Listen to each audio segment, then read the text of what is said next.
नमस्कार प्रिय छात्रों। आज मैं आपसे बात करूंगा शिक्षा मनोविज्ञान के भीतर ही एक टॉपिक है किशोरावस्था। किशोरावस्था की विशेषताएं, किशोरावस्था की अवधारणा। इसमें देखिए, जो बीएड करता है उसको सेकेंडरी एजुकेशन में नियुक्ति मिलती है। हालांकि अब प्राइमरी में भी एलिजिबल हैं। तो जो छात्र होते हैं वो किशोर होते हैं। किशोरावस्था 13 साल से 19 साल के बीच की अवस्था को कहते हैं। इसको इंग्लिश में टीन एज बोलते हैं। 13 to 19 यानी 13 से 19 वर्ष की जो अवस्था है वो किशोरावस्था काल है। अर्थात ये बाल्यावस्था नहीं है, बाल्यावस्था के बाद की अवस्था है, और युवावस्था भी नहीं है, उसके पूर्व की अवस्था है। तो एक तरह से इसको संक्रमण काल बोला जाता है। It is a transition period.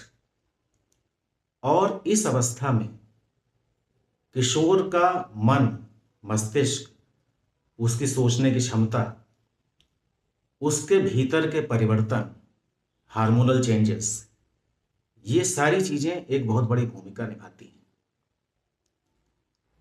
जब किशोर इन परिवर्तनों से गुजरता है तो यह पाया जाता है कि वो अचानक हुए इन परिवर्तनों को एक्सेप्ट नहीं कर पाता।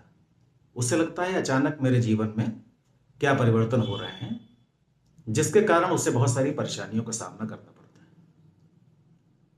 अब यहां पर शिक्षक की भूमिका बहुत बड़ी हो जाती है। किस प्रकार से शिक्षक किशोर का मार्गदर्शन करेगा, किस प्रकार से उसे उसकी भूलों से बचाएगा, किस प्रकार से उसे एक अच्छा नागरिक बनने में सहायता देगा, इन सभी बातों में शिक्षा मनोविज्ञान की बहुत बड़ी भूमिका है।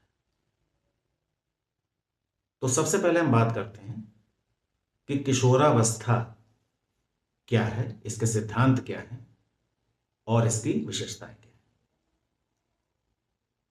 जैसा कि मैंने आपको बताया कि 13 to 19 ईयर्स की जो एज है वो किशोरावस्था कहलाती है। और इसमें यह माना जाता है कि दो सिद्धांत प्रचलित हैं।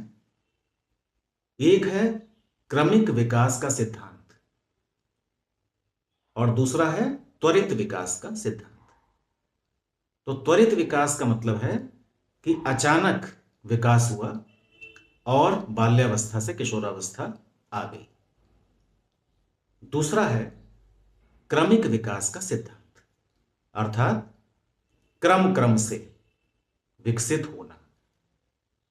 जैसे एक ऋतु जब आती है और दूसरी ऋतु आने वाली होती है तो उस ऋतु का जाना और दूसरी ऋतु का आना, उसके चिन्ह धीरे धीरे प्रकट होते हैं और वो प्रकट होते होते नई ऋतु आ जाती है। इसी प्रकार से बाल्यावस्था से किशोरावस्था भी क्रम क्रम से चलती हुई किशोरावस्था में प्रवेश कर जाती है। तो दो सिद्धांत प्रचलित हैं। तो ज्यादा प्रबल मान्यता क्रमिक विकास सिद्धांत को दी गई।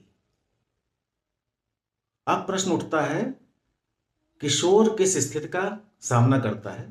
तो स्टैनले हॉल महोदय ने कहा है कि किशोरावस्था बड़े संघर्ष, तनाव, तूफान की अवस्था है। स्ट्रेस, स्ट्रेन, स्टॉर्म, स्ट्राइक, यानी 4S उसके ऊपर अटैक करते हैं। संघर्ष होता है, तनाव होता है, तूफान आता है और विरोध होता है। 4 प्रकार की स्थितियां किशोर के सामने होती हैं। क्यों? क्योंकि उसका मानसिक स्तर, शारीरिक स्तर, सब में परिवर्तन हो रहा है। हार्मोनल चेंजेस होते हैं, शरीर के भीतर अंगों का विकास होता है, मन के भीतर चिंतन शैली बदलती है और किस प्रकार से वो इन चेंजेस को, इन परिवर्तन को एडॉप्ट करे, ये उसे समझ में नहीं आता। परिणाम, किशोर चिड़चिड़ा हो जाता है, विद्रोही हो जाता है, किसी की नहीं सुनता है, और हमें लगता है कि ये पता नहीं क्या हुआ है, ये बहुत ही उद्दंड है, आज्ञाकारी नहीं है, बात नहीं मानता है, क्या कारण है। लेकिन अगर हम शिक्षा मनोविज्ञान की पुस्तक खोलें तो उसके भीतर कुछ ऐसे सीक्रेट्स दिए गए हैं कि हमें उस किशोर के साथ तालमेल बिठाने में सहायक सिद्ध होंगे। अब जो शिक्षक किशोर को पढ़ा रहा है उसके लिए किशोरावस्था की विशेषताएं जानना अति आवश्यक है। तो मैं आपसे कुछ बातें शेयर करता हूं। जैसे पहली स्थिति है शारीरिक परिवर्तन। किशोर के भीतर शारीरिक परिवर्तन बहुत तेजी से होते हैं। उसकी लंबाई बढ़ती है, ऊंचाई बढ़ती है, वजन बढ़ता है, शारीरिक अंगों का विकास होता है, और ये परिवर्तन उसे विचलित करते हैं। इसी प्रकार से मानसिक परिवर्तन की अवस्था, मन के भीतर भी परिवर्तन होते हैं जिसको वो समझ नहीं पाता है कि ये क्या हो रहा है, और इन्हीं परिवर्तनों के साथ साथ उसके भीतर स्थिति तथा महत्व की अभिलाषा जागृत होती है। उसे लगता है मैं बड़ा हो गया हूं और मुझसे बड़ों जैसा व्यवहार किया जाए।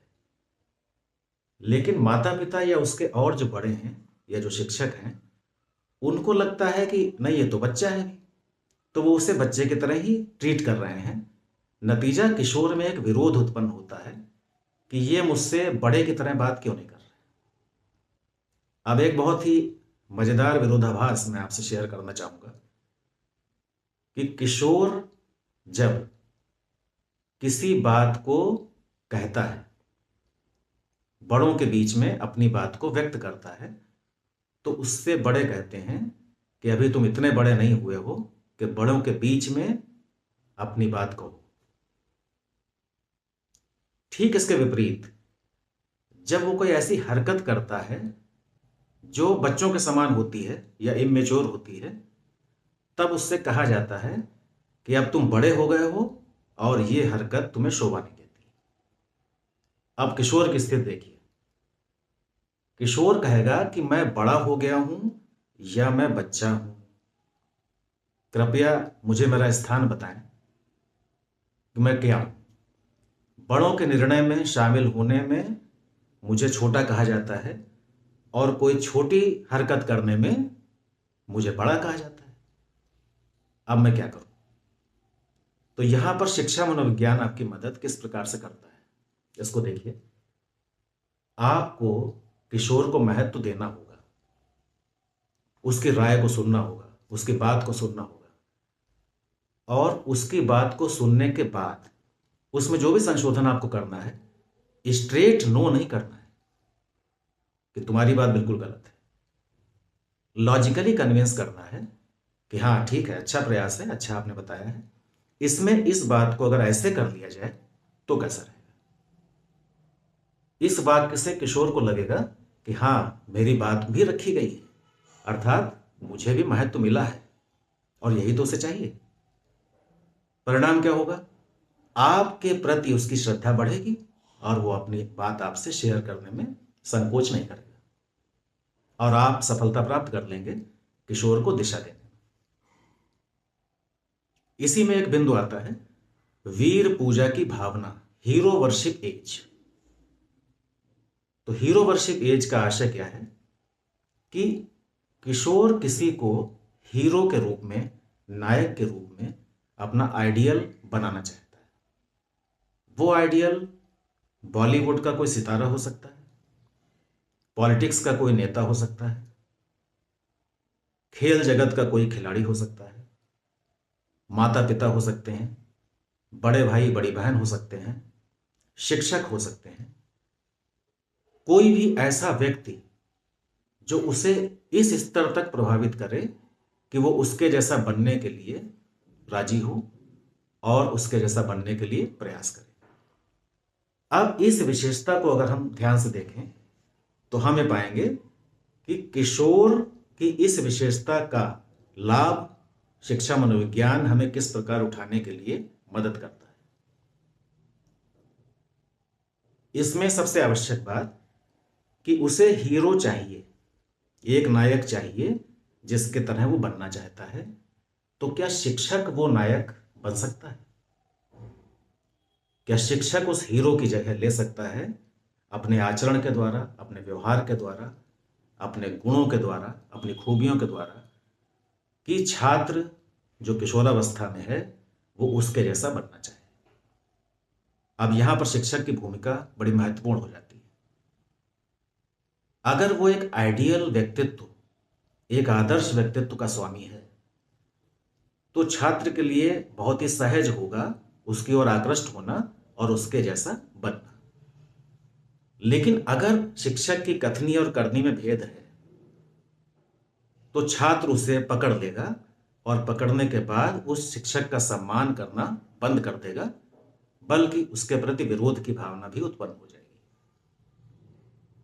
अब यहां पर बहुत महत्वपूर्ण है कि शिक्षक को अपने आचरण के द्वारा, अपनी कथनी करनी में एकता के द्वारा एक ऐसा व्यक्तित्व उजागर करना है कि किशोर उसे हीरो, नायक माने और उसके हिसाब से चले। तो शिक्षक के लिए आसान हो जाएगा कि किस प्रकार से इस छात्र को मैं सही दिशा में ले चलूं और एक अच्छा नागरिक उसको बना सकूं। इसी प्रकार से इसमें एक विशेषता आती है समाज सुधार की भावना। आपने देखा होगा जो स्वतंत्रता संग्राम हुआ उसमें कितने किशोर थे जो स्वतंत्रता के लिए अपनी पढ़ाई बीच में छोड़कर उस संग्राम में कूद पड़े और बहुत अच्छा रोल अदा किया। क्योंकि इस उम्र में एक ये एहसास होता है कि मैं समाज के लिए कुछ करूं।